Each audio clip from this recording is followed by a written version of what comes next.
ওয়াহা কাদা হুকুমুল মুরতাদ, এইরকমই মুরতাদ ইসলাম থেকে বেরিয়ে গেছে ওর হুকুম, মানে যারা জন্মসূত্রে শুধু কাফের ওগুলোকে ভাবিয়েন না। কথাটা স্পষ্ট করে দিয়েছিলেন, যেটা আমি একটু আগে বলছিলাম, তাই না? মুরতাদ তারিক সালাম, যেমন ইচ্ছা করে নামাজ ছাড়ে, নামাজ পড়ে না, নামাজ পড়তে বলা হচ্ছে পড়ে না, এমন না যে নামাজের গুরুত্ব জানে, যে নামাজ ইসলামের হচ্ছে দ্বিতীয় পিলার, ইসলামের বহিঃপ্রকাশ। আপনার ভিতরে ইমান আছে এটা কেমন বোঝা যাবে?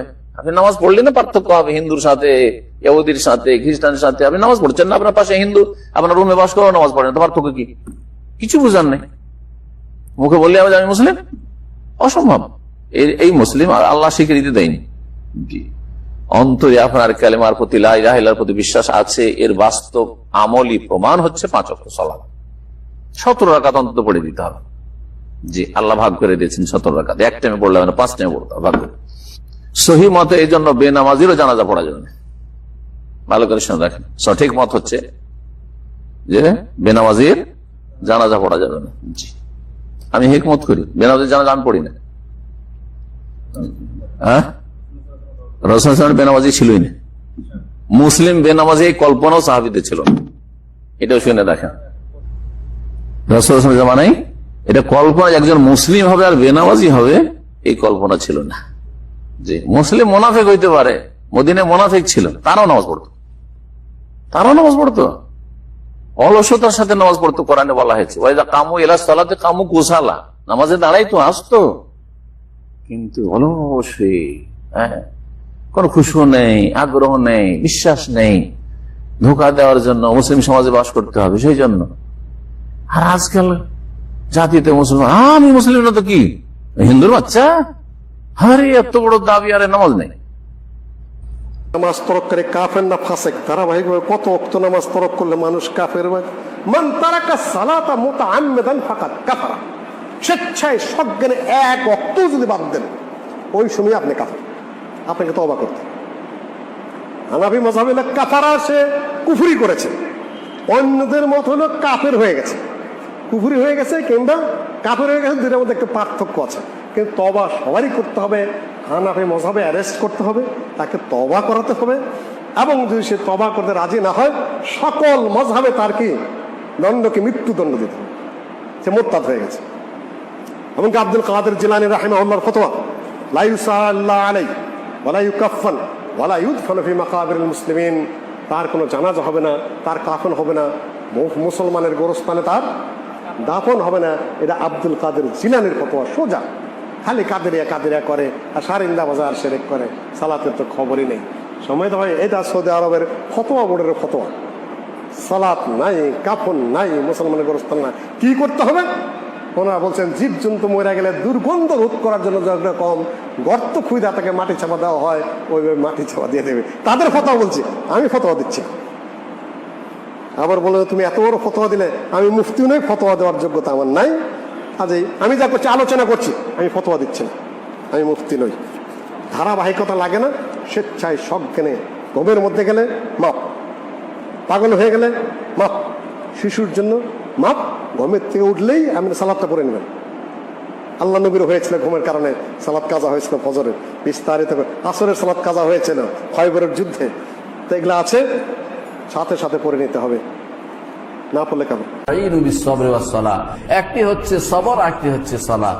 সালাত থাকবেই, লা খায়রা ফি দীনিন লা সালাতা ফি, যেই দিনে সালাত নাই এই দিনের কোনো অর্থ নেই। এই জন্য সালাত না থাকলে কিছুই নেই। আমরা জানি রাসূলুল্লাহ সাল্লাল্লাহু আলাইহি ওয়াসাল্লাম বলেছেন যে আল আহদুল্লাযী বাইনানা ওয়া বাইনাহুমুস সালাত ফামান তারাকা ফাকাদ কাফারা, আমাদের মধ্যে এবং কাফেরদের মধ্যে হচ্ছে সালাতের পার্থক্য, অঙ্গীকার হচ্ছে সালাতের। সালাত ত্যাগ করলে সে কাফের হয়ে যায়। কেন কাফের হয়ে যায়? আপনারা জানেন যে মানুষের অন্তরের স্বীকৃতি কেউ দেখতে পারে না। অন্তরে আপনার ঈমান আছে কিনা কেউ বুঝতে পারে না। আপনি তো অন্তরে ঈমান আনেন। মুখের স্বীকৃতি মানুষ বলে লা ইলাহা ইল্লাল্লাহ, এটা মুনাফিকরা বলতে পারে, কিন্তু ইমানের স্বীকৃতি হচ্ছে সালাতের মাধ্যমে।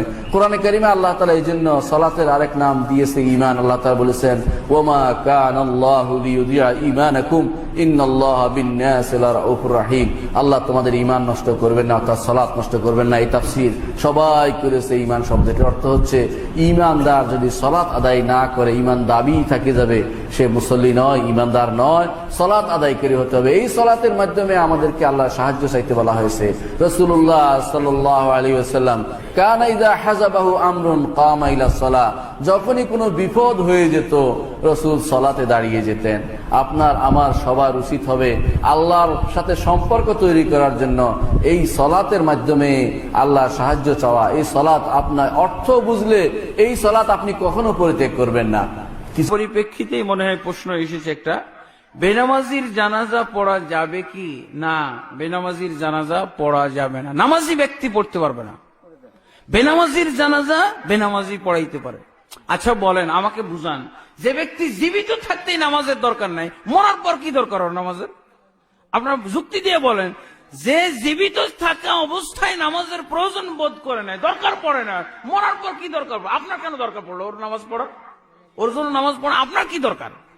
ও নিজে বেঁচে ছিল তখনই দরকার মনে করেন এই নামাজের। এটা ফালতু কাজ না, অনর্থক কাজ। হ্যাঁ, এটা চলবে না। এটা যুক্তিতেও খাটে না, আর দলিলেও নেই। যদি কেউ বেনামাজি ব্যক্তির, কোন নামাজি ব্যক্তি কোন বেনামাজির জানাজা পড়ায়, গুনাহগার হবে, তাকে গুনাহগার হইতে হবে। ঠিক আছে। এরপরে 2 নম্বর, রিয়াজুল জান্নাহ নামটি একটা প্রশ্ন আরেকজনের, বেনামাজি আত্মীয় বা প্রতিবেশী মৃত্যুবরণ করলে কি বলছেন, তাদের জানাজার বিধান কি? যদি বেনামাজি মরে যায় তাদের জানাজায় আপনি অংশগ্রহণ করবেন না। কেউ কেউ সপ্তাহের জুমার দিন নামাজ পড়ে, কেউ কখনো নামাজ পড়েই না, কেউ কেউ মাঝে মাঝে নামাজ পড়ে আবার পড়ে না। এই অবস্থায় আমরা কি তাদের জানাজার নামাজ পড়তে পারবো? যদি জুমার নামাজে পড়ে, আর কোনো নামাজ পড়ে না, অথবা ঈদের নামাজ পড়ে, অথবা একবারই পড়ে না, এই জাতীয়গুলোর আপনার জানাজা পড়তে যাবেন না। কিন্তু যদি এমন হয় যে 3 বেলা পড়ে, 4 বেলা পড়ে, একবার পড়তে দেরি করে, মানে জামাতের টাইম চলে যায়, এরকম গাফলা করে, বা কোনোটা হঠাৎ করে মিস হয়ে যায়, এইগুলার জানাজা পড়তে পারেন। এগুলা মুসলমান হিসেবে ধরা যেতে পারে। কিন্তু এছাড়া যে একেবারে পড়ে না, শুধু জুমার দিন তার চেহারা দেখা যায়, ঈদের দিন দেখা যায়, এগুলার জানাজা পড়ার নিয়ম নেই, এগুলা কাফের। জানাজা কে পড়াবে? বেনামাজি জানাজাই নাই, পড়াইব কে আবার? লা ইউসাল্লা আলাইহি। সৌদি আরবের উলামারা বিল ইত্তেফাক এই মাসালা পাশ করে রেখেছেন যে বেনামাজি তার 10টা শাস্তি সৌদি আরবে রাষ্ট্রীয়ভাবে। একটা হলো, 1 নম্বর হলো বেনামাজি অমুসলিম, 2 নম্বর বেনামাজির কোনো জানাজা নাই, 3 নম্বর বেনামাজি মুসলমানের কবরস্থানে দাফন হওয়ার কোনো যোগ্যতা রাখে না, 4 নম্বর বেনামাজি জবাকৃত পশু হারাম, 5 নম্বর বেনামাজি নিজের মেয়েকে নিজে বিয়ে দিতে পারবে না, বিয়ের গার্ডিয়ান হতে পারবে না। সে বেকুব, সে কিসের গার্ডিয়ান হবে? বুঝেন না? এইভাবে 10টা শাস্তি রাষ্ট্রীয়ভাবে তৈরি করা আছে সৌদি আরবে। এই জন্য সৌদি আরবে যত খারাপই হোক মানুষ, সালাত ঠিক মতো তারা পড়বে। আমার প্রশ্ন, কোন নিয়মিত বেনামাজি অনিয়মিত মাঝে মধ্যে পড়ে বেনামাজি সালাতে জানাজা পড়া যাবে কিনা? বেনামাজি সালাতে জানাজা সাধারণ লোক, বেনামাজি বা সাধারণ লোক দিয়ে পড়ে দিবেন। বিজ্ঞ আলেম ওলামা বা বিশেষ পরহেজগার লোকেরা সেখানে যাবে না। বেনামাজি ইসলাম ত্যাগ করলে ইসলাম ত্যাগ খারিজ হয়ে যায়। কিন্তু আমাদের দেশের বেনামাজিরা কি তা জানে? বেনামাজিরা জানবে কি করে? সালাত ত্যাগ করলে যে মানুষ ইসলাম থেকে খারিজ হয় সেটা আলেমরাই জানে না, অধিকাংশ আলেমরাই জানে না, তো বেনামাজি কি করে জানবে? ওই রেল স্টেশনে গাড়ি তুলে দিয়েছে বিরামপুর রেল স্টেশনে প্ল্যাটফর্মে গাড়ি তোলা কি ব্রিটিশি আইনে হারাম? ব্রিটিশি আইনে হারাম। বলছে 500 টাকা জরিমানা দাও। কেন? বলে আইন লঙ্ঘন করেছে। তাই বললাম যে ভাই, আইন কি জানার পরে লঙ্ঘন হয় না না জানলেই লঙ্ঘন হয়ে যায়? আইন আছে, আইনকে আমি উপেক্ষা করে আইনকে মানলাম না, এটার নাম লঙ্ঘন? নাকি আইন যে আছে আমি জানিই না, এটা কি লঙ্ঘন? তাহলে না জানলে তার লঙ্ঘন হয় না। কাজেই যেই মাসলা আমাদের দেশের অধিকাংশ আলেমরাই জানে না যে সালাত ত্যাগ করলে মানুষ ইসলাম থেকে খারিজ হয়ে যায়, তাহলে বেনামাজি লোকটা জানবে কি করে? কাজেই তাকে জানানো আগে জরুরি। সাদ্দাম খান ভাই প্রশ্ন করেছেন, যারা সালাত পড়ে না তাদের জানাজা কি পড়া যাবে? আচ্ছা, যে লোকটা এমবিবিএস করে না তাকে ডাক্তার বলা যাবে? যে ইঞ্জিনিয়ারিং পড়ে না তাকে ইঞ্জিনিয়ার বলা যাবে? কি বলেন আপনারা? যে লোকটা গাড়ি চালাতে পারে না তাকে ড্রাইভার বলা যাবে?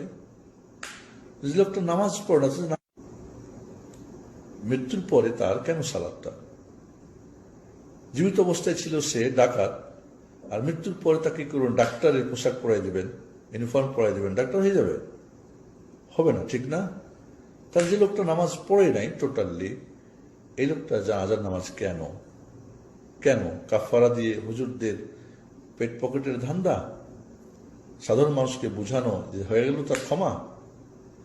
নিজের মায়ের সাথে অপরাধ করে প্রতিবেশী এক মায়ের পা ধরে মাপ নিলে, বা হাত ধরে বা যে ধরে হোক মাপ নিল, পা ধরে মাপ নেওয়া ব্যাপারটা সঠিক না।